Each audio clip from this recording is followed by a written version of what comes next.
This committee held a generalized hearing on hate crimes entitled "A Threat to Justice Everywhere, Stemming the Tide of Hate Crimes in America."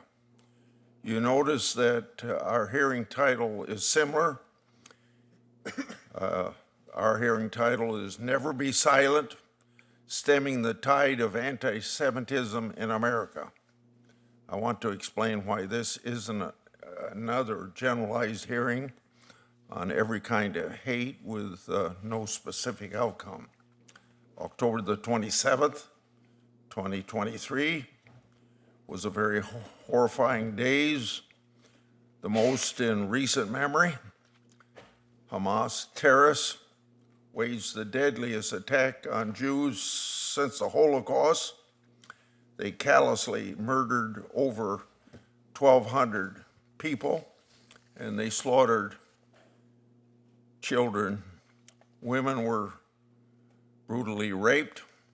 About 250 people, including Americans, were taken hostage.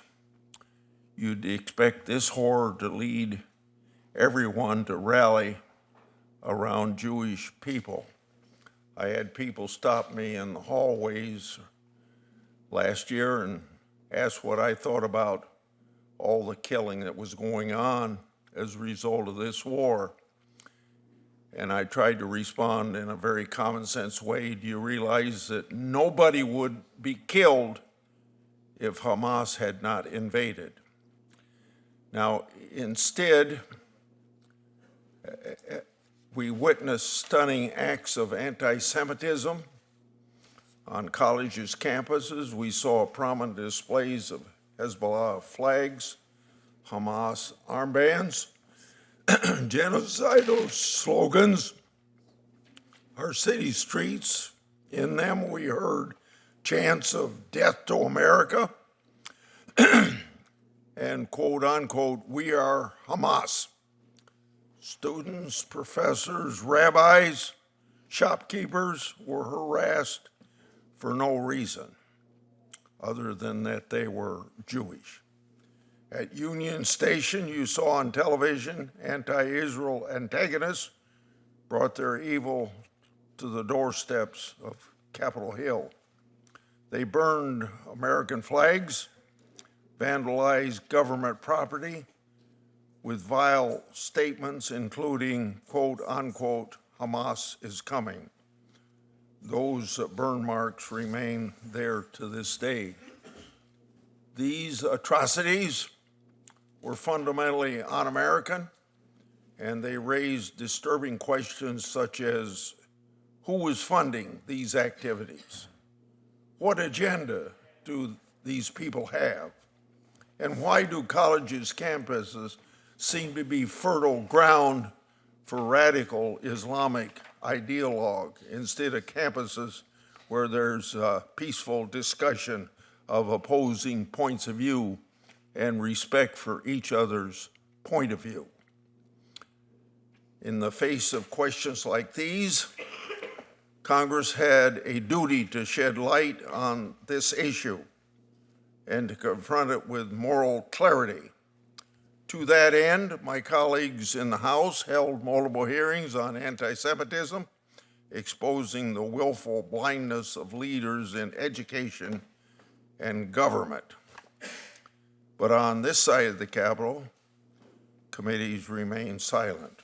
Presumably, this silence was because elements within the Democratic Party sympathized with protesters, as one Democratic senator put it, quote, "There is a reckoning necessary in the political left with anti-Semitism and how certain factions have responded after October the 7th.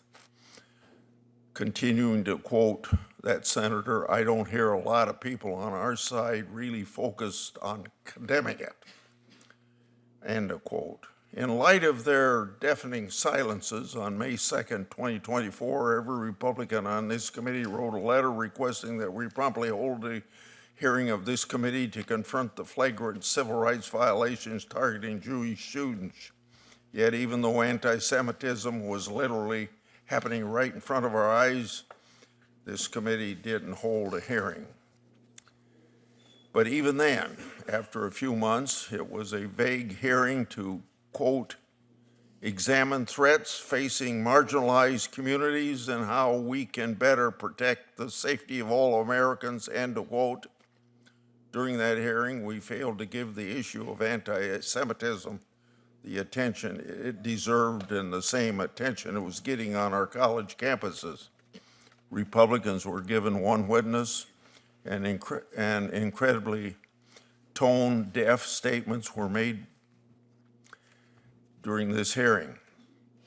For example, one of their witnesses called what we're seeing on college campuses, quote, organic human rights movement, end quote. She called it a complicated question when asked if Hezbollah and Hamas want to kill Jews, and she glossed over statements like, long live the Intifada.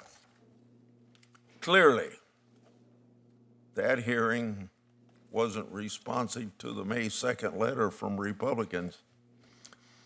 More importantly, it wasn't responsive to the historic levels of anti-Semitism that Jewish people were facing every day. In our Republican letter, we wrote, quote, this committee owes it to Jewish students to examine these civil rights violations, end quote. We're here today because we still do. The threat of anti-Semitism still looms large. Just last week, activists took over an academic building at Barnard College, injuring one employee so badly that they were hospitalized, and anti-Semitism has found expression beyond college campuses too, including through boycotts, employment discrimination, and even ESG policies. You'll find few people who are more in favor of the First Amendment than this senator, and I oppose censorship over political debate. But threats to the safety of Jewish people are obviously not protected forms of speech, yet that's what we're continuing to see and hear. Our former hearing quoted Dr. King's wise statement that injustices anywhere is a threat to justice everywhere. And of course, we all hate, be it on the basis of someone's religion, race, or anything else. But a hearing about everything is a hearing about nothing. When college campuses are assisting protesters in setting up Jewish exclusion zones, we miss the mark with a watered-down approach to anti-Semitism. When we equivocate about the acute threat to the Jewish community who were actively being assaulted, we end up turning a blind eye. During his acceptance speech for the Nobel Peace Prize, Elie Wiesel wrote, quote, the world did know and remain silent, and that is why I swore never to be silent. We must always take sides. Neutrality helps the oppressor, never the victim. Silence encourages the tormentor, never the tormented, end of quote. We can't confront injustice without taking sides.